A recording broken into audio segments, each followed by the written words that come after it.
Друзья, я рад видеть вас на своем канале. Сегодня я буду собирать компьютер из комплектующих, которые купил сам клиент. Что-то он купил в ДНС, что-то на маркетплейсах, а что-то с рук. Подбором комплектующих я не занимался, только сборка. Поэтому цены укажу официальные из магазинов.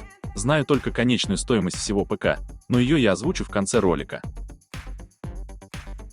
Открывает наш ролик корпус от компании Montage. Сразу скажу, что цену я буду указывать самую низкую, которую смогу найти на популярных торговых площадках. Причем учитываться будут только те цены, в объявлениях которых есть хотя бы несколько реальных отзывов покупателей. В данной модели корпуса можно заменить переднее стекло на такую перфорированную панель для улучшения продуваемости. Ryzen 7800 X3D – это, наверное, лучшее игровое решение в этой ценовой категории. Тем более тут будет стоять мощная видеокарта. И ей потребуется соответствующий процессор. Больше всего в этой материнской плате меня удивила ее коробка. В первый раз встречаю такую большую коробку для такой относительно недорогой платы. Мое почтение. Собирал компьютеры на материнских платах с ценой более 30 тысяч рублей, и даже там упаковка была поскромнее. Что касается самой платы, тут все очень нарядно. Массивные радиаторы, 4 слота под оперативную память, 3 слота для SSD-накопителей, на одном из них есть радиатор. В общем, то, что нужно под наш процессор.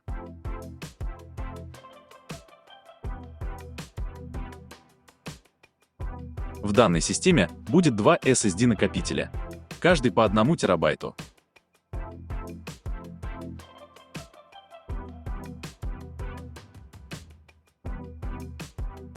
Самый быстрый среди имеющихся накопителей – это ADATA. Он имеет интерфейс PCI Express 5.0, но будет установлен в третий слот для SSD, где нет радиатора, так как на самой плате накопителя распаян выход для питания маленького вентилятора. А первый слот SSD с нужным нам PCI Express имеет свой радиатор, под который этот выход питания просто не залезет. Так что в первый слот установил SSD компании Solidigm. К слову про вентилятор, который установлен на накопителе ADATA, он очень шумный, он громче, чем весь системный блок. Впоследствии при приемке компьютера клиент попросил отключить этот вентилятор. Друзья, если вам нравится мой контент, то, пожалуйста, ставьте лайки и подписывайтесь на мой канал, это очень сильно помогает в развитии моего канала. Цены на оперативную память продолжают расти. Без слез на текущие цены просто невозможно смотреть. Оперативную память, которую вы видите на экране, клиент покупал с рук, сказал, что покупал за 10 тысяч рублей или около того. Сейчас такая же стоит в 3 раза дороже. В качестве кулера для нашего ЦП выступает кулер компании Deepcool. Данная башня тоже подорожала, но всего на 200 рублей. Эта башня оснащена 6 тепловыми трубками, что легко поможет справиться с горячим нравом нашего процессора.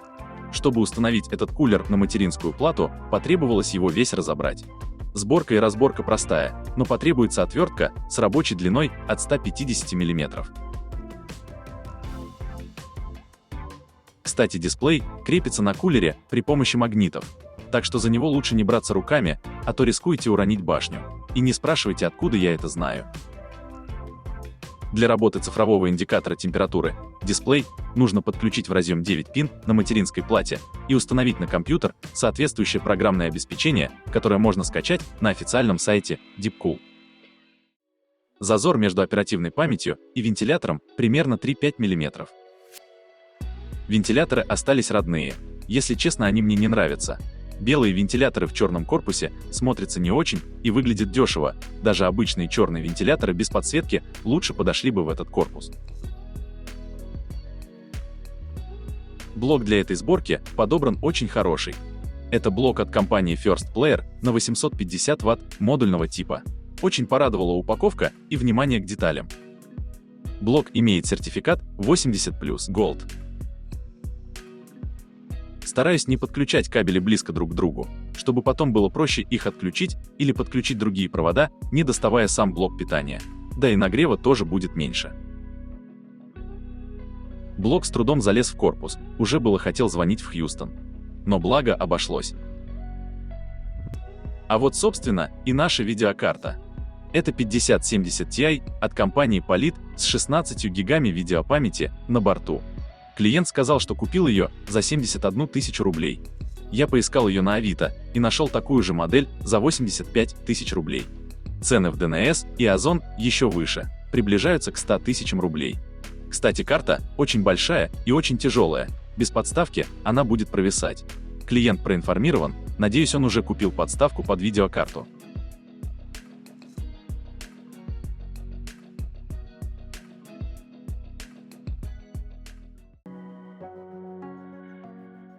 По поводу того, за сколько клиент купил все эти комплектующие.